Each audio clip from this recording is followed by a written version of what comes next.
Wow, gosh, Lara Trump just destroyed Dana Bash on her own show. You have to check this out. And I'm sure that it was not easy, that it was emotional for you and your family. But as I mentioned, a lot has changed politically since that happened 3 months ago. Can you give me a sense of the state of things on the ground in Pennsylvania where you just were? Yeah, well, let me just briefly say, Dana, that Before this video kicks off and it keeps going, I want to ask you guys a question. Do you guys think Trump can win Wisconsin, Georgia, and Pennsylvania? Let me know what you guys think about that. Don't forget to hit the like button. Let's keep going. it really was a beautiful moment yesterday in Butler. And I think it was really important in terms of healing for this country. I don't think any of us will forget, whether you love Donald Trump or not, where you were when you found out what had happened to him on July 13th. And that's a traumatic thing to happen to a country. And I can tell you, when we got off the plane yesterday, I was a little bit emotional. And I got to sit right next to Helen Comparator, Corey Comparator's widow, and his two daughters. And it was a really beautiful tribute. And I think it was important for Donald Trump to go back and create new memories for the people of Butler, Pennsylvania. And that's exactly what you saw yesterday. But listen, you're right. The polling would indicate that things are neck and neck. I can tell you there were over 100,000 people at that rally there last night. I have never seen a crowd like that. You couldn't even see standing on the stage how far back the audience went. And I And the thing about these Kamala Harris rallies, guys, they're bussing people in here and they're paying people to come in there, and act like they're Kamala fans, giving out free t-shirts, all types of stuff, guys. That's what I think is going on. That's what I think is going on. Let me know what you guys think about that. Let's keep going though. think that that shows you that there is continued enthusiasm and growing enthusiasm for Donald Trump. And I think as every day goes by, we are 30 days away from this election. People are really considering what kind of America they want to live in. Do you want to get back to a time where you have great economic policies, where you have more money in your pocket, a secure southern border, and peace agreements instead of wars breaking out around the world? They remember, I think, Dana, who brought them that. It was Donald J. Trump. And that's why I believe on November 5th, he's going to be victorious in this race. Laura, I want to ask you about something that the former president said last night on that stage, specifically about Hurricane Helene in your home state of North Carolina. He said that FEMA is only offering $750 to Americans who have had their homes destroyed. That's not true. He's also echoing conspiracy theorists online who falsely claim that the administration is redirecting disaster money for undocumented immigrants. That's also not true. Why is he spreading misinformation in a crisis like that? And does that concern you about your fellow North Carolinians and how and whether they could actually get help? Guys, that's not really true because what he's doing is exposing them. They're trying to say they're giving you a $750, but they don't know this money comes back on you as a loan. Some of this stuff is coming back to you as a loan. You're gonna turn around and be owing money when you need money for a new house, a down payment, on a new house. They don't give you $750, but you're giving these people in Ukraine billions and billions of dollars. So they want to give us some money, $750, when America is in debt, so much money, but you want to give us $750 and try to make us pay it back. What about the people over there? You're going to make them pay it back?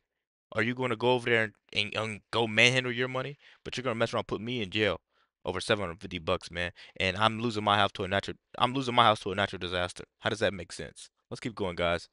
I see right through it now. I'm incredibly concerned in North Carolina. I hear every day from people on the ground there, and they are desperate for help. It is a dire situation there. I actually think we don't even know the extent yet of truly how bad it is there. And look, Kamala Harris did come out and say it's $750 per family right now. The idea that we've spent $650 million in fiscal year 24 on the migrant crisis that Kamala Harris was responsible for stopping, and by all accounts, she created by having an open door policy at our southern border, But is Laura, let infuriating me just the stop you right citizens there. of this Let me country. just stop you right there because I just want to not let this get out there. You are right that FEMA is giving $750, but that is a first step. It's for immediate needs. It's called the Well, Serious Alejandro Mayorkas came out, Serious Needs Dana, and Assistance. said that they are money in terms of What their hurricane relief. We have another hurricane heading towards Florida right what now. they have Why said is is this that there government is inept money. right now? Why don't they have anything in order? Why is it that right now Well, the citizens in Western North Carolina are screaming for help, and it's having to come from local citizens? People from my hometown of Wilmington are driving across the state 6 hours to go to the but mountains that and help people. it is Where bad. is our federal government? It Why it are they out of it money? is it is bad there, but my question is about the misinformation, particularly the notion that they are moving money to migrants, to, you say, Well, here's undocumented what I will migrants, say. which FEMA says flatly You is have not true. And if people are not getting correct information, then they can't go for assistance as they have been asked for. I just want to But quickly Dana, play with Senator no, Tom let me Tillis. just say for 1 second. Go ahead. You have migrants being housed in luxury hotels in New York City. We have paid so much money from our tax dollars into the crisis that didn't need to happen. We could redirect money to help people immediately on the ground in North But Carolina Laura, or they're in saying Florida, that they where we're have, probably going to have a but that's a situation separate, coming up in the next several days. that's a separate tranche of No one money. is. That's a separate. It's not separate. You know what I mean? If Israel needs money, Ukraine, anybody else needs money, they have it. But once Americans are in help, no one's there to come pick us up. No one's there to come pick, or not even our own government's there to come pick us up. You know what I mean? We have to just take it on the chin, but you want to call other people that want the borders closed evil because natural disaster just hit us and our government ran out of money because they're helping you. They ran out of money. That's what they want to tell you guys, man. I tell you, I see right through it. Let's keep going. Separate tranche of Okay. money. I want you to If listen anyone to. I believes want that you this to. migrant crisis I want you hasn't to been a listen to disaster what. for every American, it is a big problem, But and that you're has seeing the nothing results to of it do right with the people in your home state right now. I want you to listen to what the Republican senator from North Carolina, Tom Tillis, said about the rescue and recovery efforts. I'm actually impressed with how much attention was paid to a region that wasn't likely to have experienced the impact that they did. For anybody who thinks that any level of government, anybody here, could have been prepared precisely for what we're dealing with here, clearly are clueless. But right now, I'm out here to say that we're doing a good job. So he and others are saying, please, to the former president and to others, stop spreading misinformation because it's hurting people in North Carolina. I'm so glad to hear that he feels that way, but it's coming directly from people there. You can go online and you can look at videos of people recording themselves and posting online saying, we need help. No one has come here. We have nothing. And no one has even addressed the situation in my neighborhood or my area. So I'm glad to hear that he feels very good about that. And I hope that we hear more of that. I want them to recover there as soon as possible. And it's tragic, the loss of life that we've already seen. I think that number, sadly, is going to continue to go higher. And it's a tragedy all around. I want to turn to something that we learned this week about from prosecutors on Donald Trump's role in trying to overturn the election results in 2020. When Mike Pence's life was in jeopardy, an aide told prosecutors that Trump said, quote, "So what?" Do you think that's an appropriate response to the notion that his vice president's life appeared to be in danger? Well, I think that this is a ridiculous ploy, of course, in 30 days to an election to try and dissuade people from voting for Donald Trump. You know, the January 6th situation has been amplified to a level that I don't think is almost believable to so many people right now when they're struggling to put food on the table for their families, when they're struggling to fill up their gas tanks, when you have dog and cat euthanization rates at an all-time high right now because people are going to have to turn over their animals because they can't afford to have a family pet right now. When you have wars breaking out around the world, this is not the top concern for the people of this country. And the fact that this is coming to the forefront just speaks volumes about the fact that the Democrats probably don't feel good about their candidate of Kamala Harris. This is not the main concern of the American people. They want their affordable life back. They want jobs back. They want their country back, and they want their safety and security back. And they know who brought it to them. It's Donald J. Trump. Let me talk about where we are right now, because we are 30 days away from an election. So let's look ahead to how Donald Trump will respond to the results of this election. Polls, of course, show that it is very, very close. It could go either way. Is there any circumstance in which Donald Trump would accept a defeat and concede? Well, of course, if he feels that this is a free, fair, and transparent election, which, by the way, is my number one goal at the RNC. You mentioned at the top, I am the co chair of the Republican National Committee. And our number one charge has been trying to make sure that we restore faith in our electoral process. There were a lot of people after 2020 all across this country who felt like maybe they couldn't trust that system. We want to restore the faith in that because it is really foundational, Dana, to who we are as a country, as American citizens. Every vote matters and every vote counts. And we have extended this offer to our friends across the aisle at the DNC. Please, at the DNC, please come join us in this pursuit of election integrity.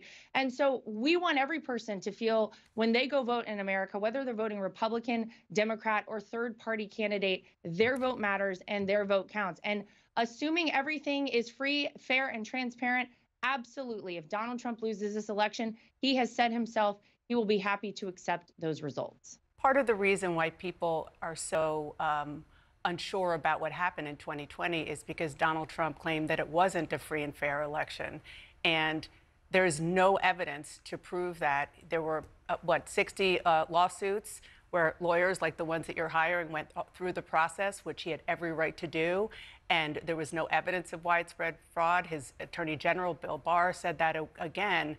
So it sounds like you're setting up the same question of free and fair when that is what we saw. So again, do you see a scenario where he will take a different approach this election year?